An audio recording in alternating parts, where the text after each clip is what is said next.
What's up everybody, Chad here for yet another part install here on the Tacoma. As you can see, I am in a very dark and it seems to be very wet place today, in particular here in Raleigh, North Carolina, but I am actually going to be installing a part here on the rear differential of my 2016 Toyota Tacoma. So as you can see, the part resting right here on my legs is the RCI rear differential skid plate, and this particular constructed model is going to be for the TRD Sports and models that do not have the locker, so any non-off-road model. And the reason for that is because the drain plug for the rear differential is located right here on the bottom left of the differential, versus the TRD off-road ones are going to have the drain plug on the right side. So as you can see, this one is constructed just for this particular differential. So today's install is going to be fairly quick, easy, and this could very well be the very last RCI part that I do add to my Tacoma. As you know, it is the exclusive armor that I have used for the Tacoma, and I thank our friends at RCI in Loveland, Colorado for sending this part over to us to install today. So let's get right into it.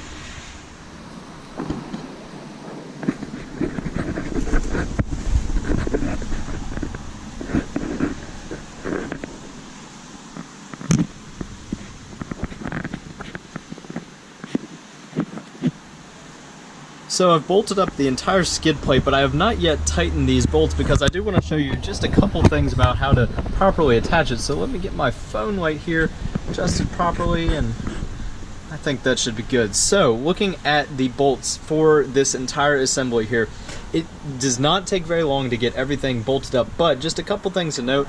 You want to keep these loose. Do not tighten them until everything is in place and you are happy with the position it is. You do want this to be a very tight fit and in the right place on your rear differential. So when you slide the half moon portion of this over the top of the axle tube, you do want to make sure that it is in a proper place. You can see there are this manufacturing line here on the axle tube.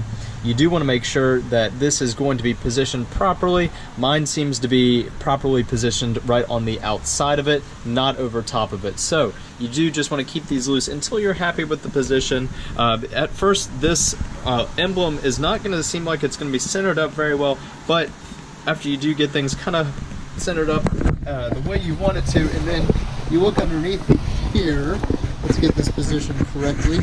Hopefully you all can see that, but the drain plug is centered pretty well right in there where it should be. The way it's manufactured, it is perfect for draining it, so you don't actually have to remove this skid plate for you to actually access the drain plug to service your rear differential. So back over here to the left side of the tube, you are just looking at these bolts here. Obviously, like I said, nothing is tightened up yet, but we are getting pretty close. Now there is one thing on the front that may seem a little tricky, and that is going to be this part right here. So what I did, picture this like the letter O, but you can split it in half. That's the best way I can kind of explain it, but I have these tightened up.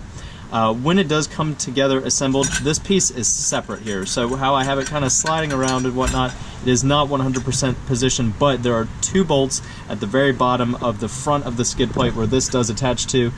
So those are connected, but not completely tightened yet.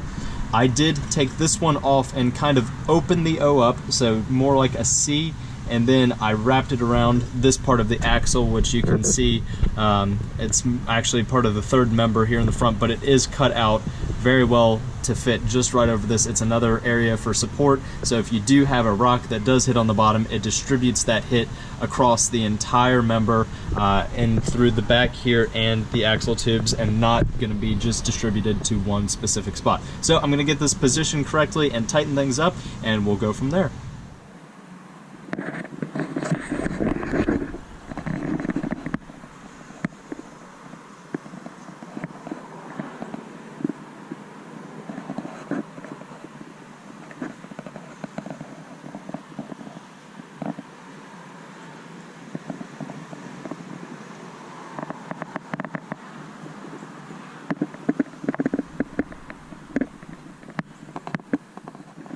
So this is somewhat of a part 2 portion of the video because actually it ended up getting a little bit too late and started snowing the same exact evening that I was outside installing the RCI rear differential skid plate. So I had to pick up after the snow. So as you can see, the rear differential is already a little bit dirty from driving around in the snow. There was some salt on the roads, and yes, before you do ask, there is snow that does sometimes come in North Carolina, but nevertheless, I didn't let that stop me. I did finish the install, the same portion when I was doing the first part of this video, and so I just got it all bolted up, and as soon as I started to see the snow come down and it got darker outside, I realized that was not a great time to finish up the video. So, real quick, like I said, it is a rather straightforward process to get this all on. The one thing that you are going to want to be conscious of when you are installing this is to definitely don't tighten up all the bolts as soon as you get stuff on there. I know for some of you that may go without saying, but with this one in particular, because the way that this fits on the third member, right up here in the very front behind where the drive shaft connects, you are going to want to make sure that these are gonna, these two bolts right here and over on this side, you're gonna want to make sure those are loose, and then the ones on the bottom, so I've already shown you that, but I'm gonna try and get it right there so you can see those as well.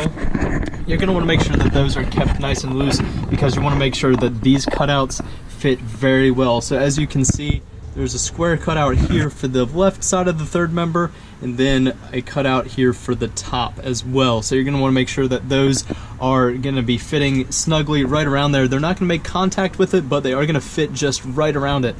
So once those are fitted, and then you have the pieces that are like a half moon shape set right on the left and on the right side of the axle tube, you're going to make sure that those get snugged down once the front are snugged down, and obviously with the logo somewhat in the middle of the rear differential, because once this is all said and done and you've gotten stuff set up right where you want it to be, another important piece is this right here. So where the drain is on the rear differential for the fluid, when you do these rear diff fluid changes, you're going to make sure that this is lined up pretty well with that as well. So if there are any questions about the fitment of this and the different options that RCI has, I do direct you to their website, but of course, if you have any questions, leave them in the comments below and I'll be sure to get to them.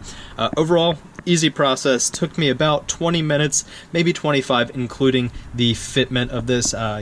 Unfortunately, in this case, you don't have to remove any of the brake line brackets or mess with any of the hard line brackets or anything like that for the braking system that kind of runs back and over the rear axle tube here. So that's nice. You can just slide these C-shaped clamps for the tops right over and under. Super easy to get done.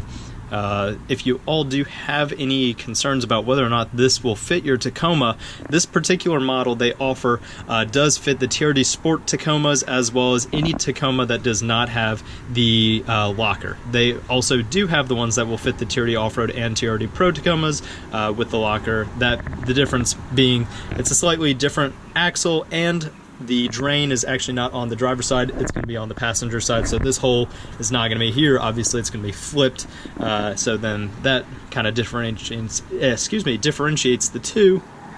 And they also make them for the FJ Cruiser, they make them for the 4Runner and a bunch of other models as well. So definitely check out their website if you want any added protection to your Tacoma. And again, if you all have any questions or comments, please do leave them below. And of course, keep watching out for weekly videos here from us on the Bandit Off-Road channel. And of course, please do consider subscribing and liking this video. It helps us out and we definitely appreciate it. That about wraps up this video. Thank you all so much for watching. Have a fantastic week, everybody, and we'll catch you next time.